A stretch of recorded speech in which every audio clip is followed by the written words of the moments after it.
From her asteroid belt in deep space, Janet Kuypers.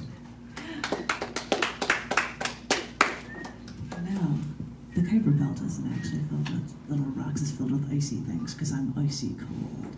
I wouldn't know that. Yes, Kind they're of called harbingers of doom. harbingers of doom. Like they said that about, yeah, they bring the comets on, and Pluto, which was named after darkness, is actually a member of the Kuiper belt. Anyway, sorry. Hi, I'm Janet Kuypers. This is another one from the series, and it's called Let Me See You Stripped, because it has a stripped-down version of what I've gotten here. It's really hard to see, but there's a picture of me where I'm a blonde in the middle of a show that I did with Francois Leroux, the Ha-Man of South Africa. And I thought it was funny because I started this show with him, and he did music, and I was dressed with a wig and a hat and a full suit. And I did these things about traveling and being masculine. And at some point, I'm like, you've got to do this. And I just started taking off layer after layer of clothes until I had on this blue this silver tank top dress. That's all I was wearing. And I did the second half and acted more female, I guess. And it was just funny to see after all these years, to see the image. As I had mentioned before, I worked as an acquaintance rape workshop facilitator, which makes poems like this one interesting. This is called Raped with Words. I knew a woman who went on a date with a friend of mine, and after the date, he talked about how great she was. He told me about how they talked about their futures and what they both wanted. He described the inside of her place, but after that, he left messages with her repeatedly, but she never called him back again. I saw this woman weeks later at a Starbucks, and she said she felt bad for avoiding him, but she never wanted to see him again. Because during their date, they never talked about what they wanted. He just talked about what he wanted. And he talked about how she wouldn't have to have a job and that she'd be taking care of the house. And the man's the one that's supposed to be making the money. And he even told her how many of his children she would bear.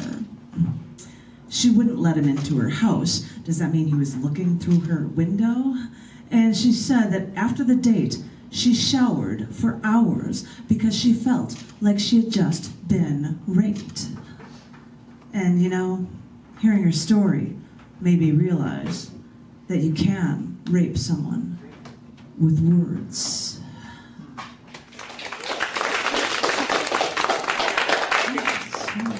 That's just a poor woman. And you know, he seems like a nice guy, right? Anyway, he has changed since then. Remember, we're like, he's changed. This poem is called Trying to Change Fate. The way a weight on a stretched elastic cloth can move and disturb the fabric of the cloth, everything in existence can distort space in the universe. I've been wrapping my head around this, that gravity isn't the strong one, but gravity is a consequence of the distortion of space and time. The larger the distortion of space and time, the bigger effect you see in gravity. So as sci-fi media talks of warp travel, and all they're really talking about is producing enough energy to warp space-time so that you can instantly arrive at the other end of the universe. Because with all that energy, the other end of the universe comes to you. I've been wrapping my head around this, using dark energy to bend time and space, and I've been wondering what I would do if I knew when and where to get away from where I was, to get to where I need to be. Would I have learned my lesson and not come to you when you, the ex-gang member, strangled me? Would I have come to you in the middle of the night, called an ambulance before your heart attack, killing you so I could keep you alive? Would I instantly arrive that one fateful Saturday to go swimming instead of waiting in traffic and being almost killed while stopped on the road? Would I come to you, despite the hurricane, to hold you once before you let death consume you? Wait, I know us. I know I was your daughter, but I was never close enough to you to hold you. I should know better than to contemplate bending space-time, trying to change fate. Thank you very much. This one I think I did also in that show, that goth beach feature thing. But I think I did it as one of the last things in Chicago. It's one of the poems I did, and this is called Escaping Every Cage. I felt caged in that tiny Windsor hotel room. I wanted to get out. That's when he struck. I was attacked, knocked over, strangled. I managed to break free, scraped arms, bruised and bloody knees. Strangers offered to help me as I made my way through the lobby. I had to get so far away, I left the country and never went back. When I thought I couldn't take being trapped at work, when I was too caged in by those office walls, I quit my job and drove around the country in my car. Now, I know a car can be a cage, but with this little cage, I felt like I could be free. I could go where I wanted. I could do what I wanted to do. It was free. I was free for that split second of time until someone tried to kill me in my car, and they put me in another cage again.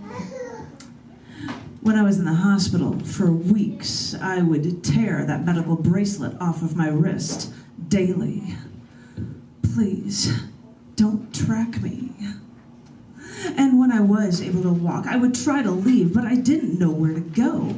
And they would find me again and bring me back to my cell.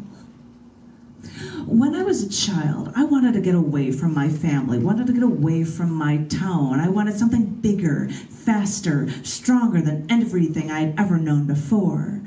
And so as I grew older, I took those childhood memories, those childhood toys, those childhood stories, and one by one started placing them on an island surrounded by deep water where no one could touch them and where they would always remain just on the horizon.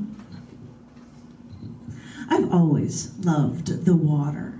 Swam all my life. I swam in pools with friends when I was little. I swam along the side of tropical fish off the Oahu coast. I swam with dozens of white-tipped sharks off the Galapagos Islands.